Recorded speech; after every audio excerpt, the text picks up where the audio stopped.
बाटे, आपने कुछ भी बाटे नहीं है। 100% बाटे, बाटे क्यों नहीं तोड़ दिया? तो जो मारे क्यों? तो मैंने टाइम दिया था आप 2 घंटे लो। 3 जुलाई तक अभियान है, 19 तारीख से लेके, तो अभियान के अंदर इस अंतर्गत हम सभी ये ले रहे हैं।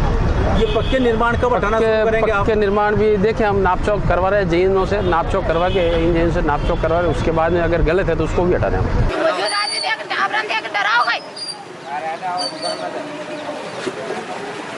कौन हटेगा? केबिन गाड़ी की नहीं भाई, गाड़ी केबिन कौन हटेगा?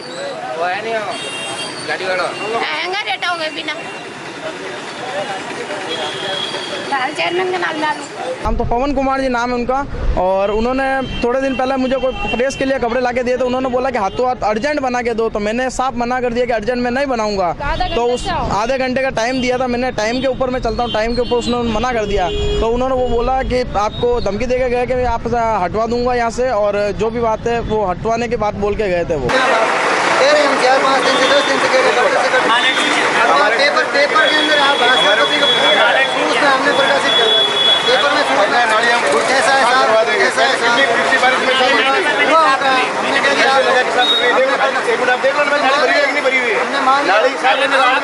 है अतिक्रमण हटाओ अभियान की आंखों देखी सच्चाई के साथ फैक्ट न्यूज के इस एपिसोड में आपका स्वागत। मेरे देश में अतिक्रमण 2 प्रकार के होते हैं।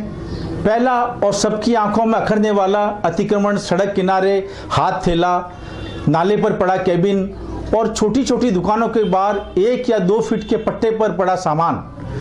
पक्के निर्माण में गरीब की झोपड़ी, कच्ची बस्तियां और घर में मोटरसाइकिल चढ़ाने की रैंप। अब दूसरे प्रकार के अतिक्रमण जिसमें सरकारी जमीन पर आवासीय कॉलोनी में गगनचुंबी व्यावसायिक मॉल, 2 मंजिला अनुमति पर 5 मंजिला भवन, बिना मंजूरी के बेसमेंट निर्माण और अपनी पट्टा शुद्ध भूखंड पर बिना साइड बैग छोड़े व्यावसायिक भवन और भवन के आगे खुली पड़ी सरकारी जमीन पर रंगीन टाइल्स लगाकर पार्किंग का अवैध कब्जा। गगनचुंबी भवनों के अवैध निर्माण कोई रातों रात तैयार नहीं होते हैं, बल्कि 2-2 साल तक नगर परिषद और संबंधित विभागों के अधिकारी उसी रास्ते से दिन में 10 बार निकलते हैं, लेकिन अवैध निर्माण को रोकने के बजाय अवैध वसूली का स्रोत बनाकर सभी अधिकारी आनंद लेते हैं। साल 2 साल में अतिक्रमणों की सरकारी लिस्टों में लाल पेंट से पक्के भवनों को सिर्फ चिन्हित करते हैं, जबकि अतिक्रमण हटाओ अभियान की चपेट में गरीब का केबिन,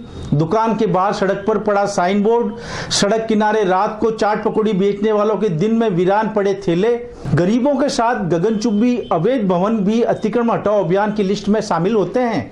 लेकिन इन भवनों के पास जेसीबी, उड़न दस्ता और पुलिस बल की जरूरत नहीं पड़ती है, बल्कि इन्हें नगर परिषद से अतिक्रमण हटाने का नोटिस दिया जाता है, जिस पर अवैध भवनों के मालिक न्यायालय से स्टे ऑर्डर लाकर नगर परिषद की फाइल में लगवा देते हैं।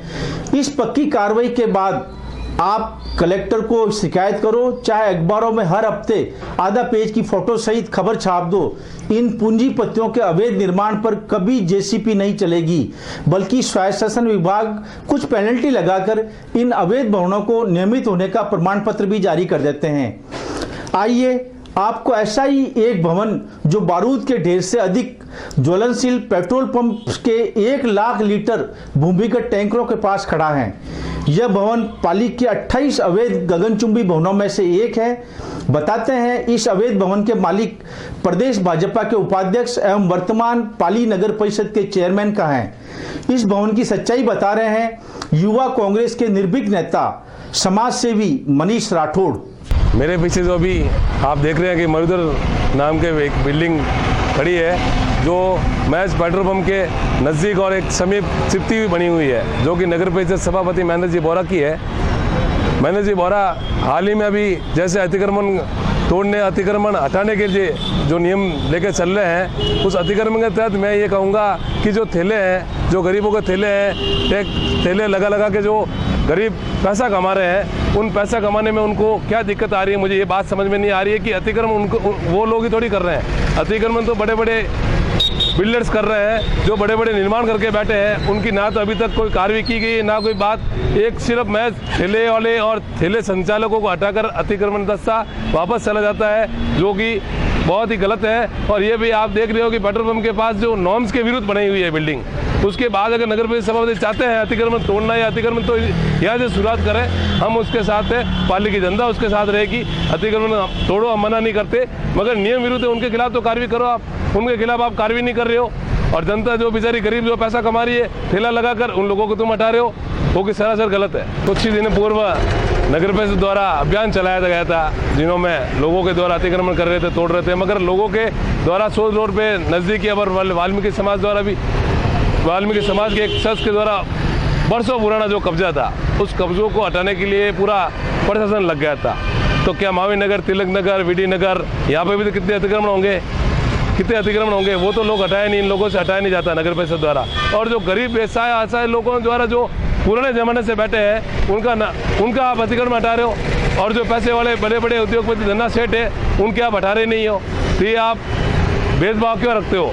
या तो चलो तो सलन चलो कि जो भी होगा निष्पक्ष होगा, हर आदमी के साथ सही कार्रवाई होगी, या ये कार्य अभी यही बंद कर दो। अतिक्रमण चला, हर बार अतिक्रमण करवाते हो आप, और ठेले बाजार में व्यापारियों को आप दुखी करते हो, दुकानदारों को दुखी करते हो, ठेला संचालकों को दुखी करते हो।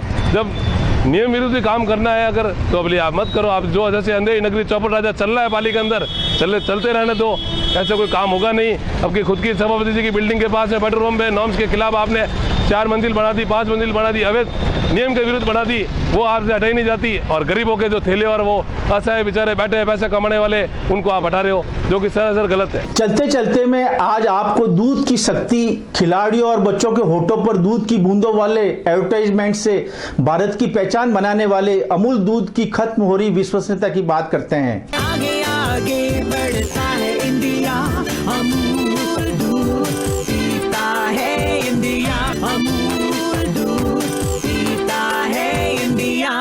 केरला से गुजरात आकर 1950 में डॉक्टर वर्गीज कुरियन ने श्वेत क्रांति सहकारिता का आंदोलन चलाकर अमूल को मां के दूध की तरह पवित्र बताकर 2012 में डॉक्टर वर्गीज इस दुनिया को छोड़ गए। आज अमूल के पार्लर मिलावटी पैकिंग के अड्डे बन गए हैं। पालनपुर से जोधपुर आकर पैक हो रही दूध की थैलियां अमूल के पार्लर पर रोज दूध फटने की शिकायतों के साथ ग्राहकों की सुबह झगड़ों से शुरुआत करती हैं। अमूल के ट्रक चालक तो यहां तक बताते हैं कि राजस्थान में पैकिंग शुरू होने के बाद खुद अमूल के पार्लर वालों ने पैकिंग मशीनें लगाकर लोकल, हल्का, कम फैट वाला दूध अमूल की थैलियों में बेचना शुरू कर दिया है।